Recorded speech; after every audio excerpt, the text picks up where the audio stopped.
তো hello guys, welcome back to my channel. তোমরা অনেকে বলেছিলে যে তোমাদের নতুন বাড়ি তৈরি হচ্ছে দাদা, তোমাদের বাড়িটা একটু দেখাবে। তাই তোমাদের জন্য আজকে আমি একটা লং ভিডিও নিয়ে চলে এলাম। তো গাইজ, বাড়িটা কিন্তু আমাদের পুরোটা তৈরি হয়নি এখনো। বাড়িটা পুরোটা কমপ্লিট করতে গেলে এখনো অনেকটা টাইম লাগবে।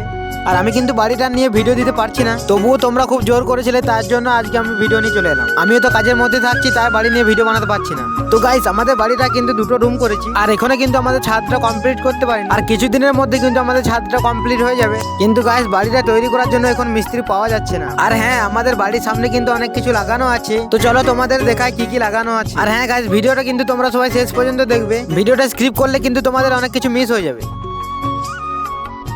এটা হচ্ছে বেগুন গাছ, আরো অনেকগুলো কিন্তু গাছ লাগানো ছিল, সেগুলো কিন্তু মরে গেছে কারণ জল পায়নি তাই।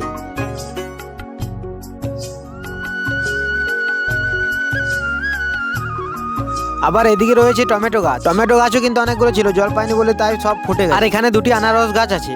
আর এদিকে দেখো, আমাদের রন্ধের মধ্যে কিন্তু কটা জবা ফুল হয়েছে। আর তোমরা তো জানোই যে আমার জঙ্গলের ধারে বাড়ি, সামনে জঙ্গল ধার, আবার সামনে মাঠের ধার। তো গাইস, আমি এখন জঙ্গলে জঙ্গলে চলে যাচ্ছি আমাদের মাঠের দিকে। তো গাইস, আমি এখন চলে এসেছি আমাদের মাঠের ধারে। আর সকাল সকাল মাঠে ঘাটে ঘুরতে কিন্তু আমার অনেক ভালো লাগে, কারণ সকালের অনুভূতিটা খুব সুন্দরই একটা অনুভূতি। সকাল হলে শুধু মন চায় যে কোথাও একটা ঘুরে আসি। তো গাইস, আমি এখন চলে এসেছি জঙ্গল ভরা মাঠের ধারে। তো গাইস, আমার প্রথম লং ভিডিওটা কিন্তু তোমাদের কেমন লাগলো সেটা জানাবে। আর নেক্সট কি নিয়ে লং ভিডিও বানাবো সেটা অবশ্যই কমেন্টে বলবে। আর হ্যাঁ, আমার ভিডিও যদি তোমাদের ভালো লেগে থাকে তাহলে ছোট ভাই মনে করে একটা লাইকটা হবে। আর চ্যানেলে নতুন হলে চ্যানেলটি অবশ্যই সাবস্ক্রাইব করো, তারপর আমার পাশে থাকো। তো গাইস, আজকের মতো টাটা, দেখা হচ্ছে নেক্সট কোনো ভিডিও নিয়ে।